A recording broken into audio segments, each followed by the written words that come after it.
Hello everyone, and I wanted to make a video today. I was about to say a video about the question of, do atheists believe in nothing? And the reason I wanted to make this video is, one, I am a Christian. I believe in God, and I hear a lot of Christians say this. It's very commonly said by a lot of Christians, and sometimes they won't discuss it. They just all think it, and you start talking about atheists, and they're like, "Oh, well, they believe in nothing." And that's not true. So the short answer is no. N-O. They don't believe in nothing. But I feel like it's a responsibility of Christians to say something about this. We should be the ones who refute nonsense that's coming from us, from our group. We should be the first ones to do something about it. So let's give a little history. Where does this idea come from that atheists believe in nothing? Well, it's hard to trace, but probably what happened was, if you go back to the Civil War in America, 1860s, and you look at what happened from about that time to about, World War II in the early 1940s, look at how much changed. Technologically, scientifically, that turn of the century, from 1860-ish to 1940, that's 80 years. Okay. In that period of time, we go from, bullets were created for guns that were in a cartridge where you just load it and you don't have to like pack powder and put a blasting cap in it. The blasting cap, the powder's packed, everything, the shell casing, everything's go right in the gun. One little difference. Alright, we go from soldiers using horses in war to, in World War II, they had four-wheel drive Jeeps. We go from airplanes not even existing and man not being able to fly at all to jets and fighter jets and aircraft carriers and all that we had in World War II, dive bombers and all this stuff. Nuclear bombs, nuclear technology. Look at how much happened, Phillips head screws. Before Phillips head screws, everyone used flathead screws, and Henry Ford had to get the square head screw guy, and the Phillips head screw guy came to his plant and said, "What are you going to do?" And he went with Phillips, and that's why we have Phillips head screws, if you know what that is. Frozen food. Nitrogen fertilizer that allows us to feed the world today. So we can take a very small plot of land and get a lot more food out of it. Whereas if we were to feed the world today, the population on Earth today, without nitrogen fertilizer and without all kinds of other modern things like pesticides, and then better science from people like George Washington Carver of crop rotations and just understanding soil chemistry,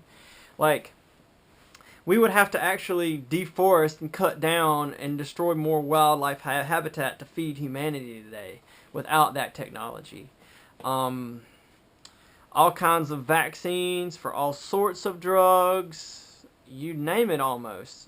X-rays, not space travel. Let's see. So many things. Thomas Edison invented the phonograph, recorded sound. We have radio. We have the motion picture.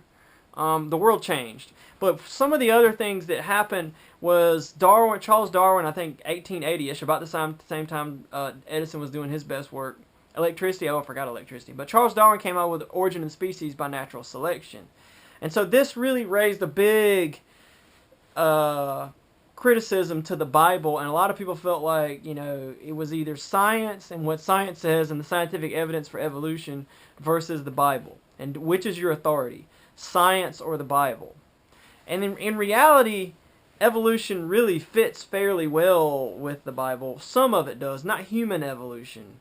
But evolution of animals is something that really could fit fairly well. And in fact, even going on back to the Middle Ages, a lot of the interpreters of the Old Testament, for the most part, didn't believe in a literal 24-hour, origin of the earth. They believed the earth, that was just a metaphor, and God created in an instant, is what they believed. But it could have been a long period of time, and when some of them, like Augustine in 400 AD, even said that, So, but the point is most Christians, especially in America and in Europe, thought that the Bible didn't say that. At that time, that was the prevailing interpretation of the Bible. And so along comes evolution, and then along comes advancements in geology, and we're starting to see these layers of rock. And there's no way these layers of rock were built up very fast. The Earth has to be like millions of years old.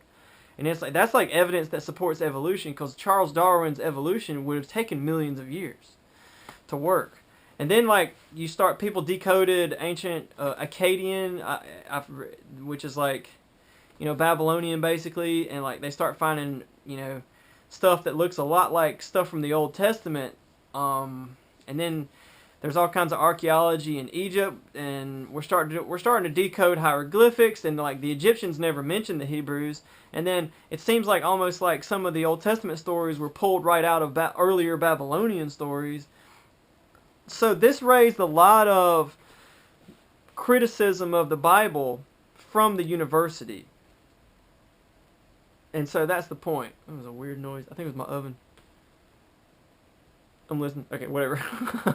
This raised a lot of criticism of the Bible from universities, from scholars, and from scientists and other academics, archaeologists, historians. And what happened was a lot of skepticism emerged towards the Bible, and it had already been emerging. And people in Europe, what they did is they said, okay, well, there's no God. Or if you're going to believe in religion, then you're going to be a liberal. You're going to believe parts of the Bible and reject other parts of the Bible. And this notion of liberalism in religion was already like 100 years old. Because science had been rejecting the miracles, and people said, even in the late 1700s, people had said, the miracles of Jesus don't make scientific sense. Like, matter is neither created nor destroyed, so how did Jesus turn water into wine? Dead people don't come back, and that kind of thing. And so you have people like Thomas Jefferson in the late 1700s who published his own version of the Bible with miracles removed. Okay, so it hit a head at the turn of the century, and what happened was people on the religious side pushed back and said, all right, if you go with science, if you go with logic, if you go with reason, and that's all you believe, then like you won't really believe in any morality. You won't believe in right and wrong. You won't really believe in something that's a motivation and a purpose for your life.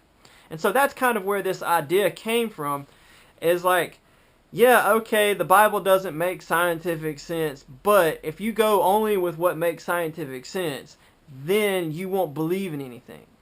All right. Now, the problems with that notion are many. One of which is the Bible does make scientific sense, but bad interpretations of it don't.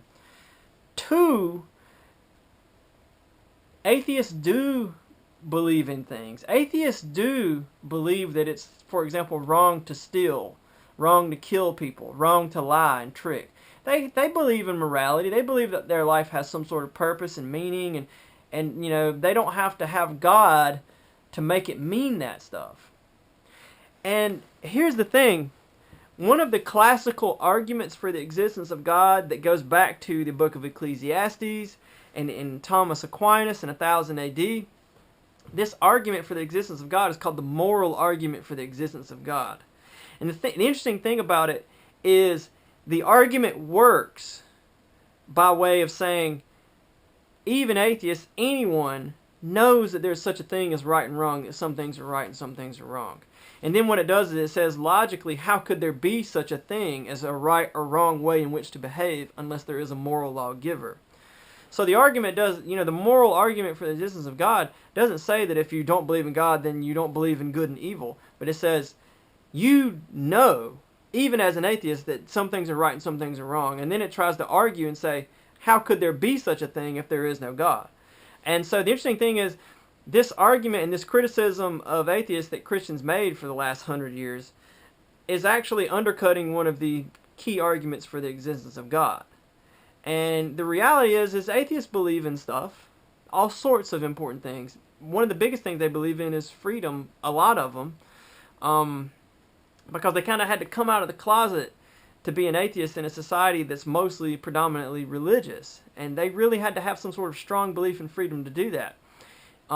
As atheism becomes more popular, this belief in freedom may go away, and then there may be, because it won't mean the same thing to be an atheist, because you didn't have to really, it wasn't a great show of strength. But the short answer is atheists believe in stuff, and here's a simple example. If an atheist comes to you and says, "Hey, you left your car lights on, you should go turn them off," are you going to say, "Aha, you're an atheist, so you're definitely lying to me. You believe in nothing"? I mean, are you going to say that? No. He obviously believes, or she obviously believes that, it's tell the truth to people, help people out, do good to your fellow man, love your neighbor as they have loved you. A lot of people believe in that. Most religions teach that. So I just wanted to try to put this idea to rest. Do atheists believe in nothing? No, they do not. They believe in stuff. And that just because they don't believe in God doesn't mean they don't believe in nothing. Thank you for your time.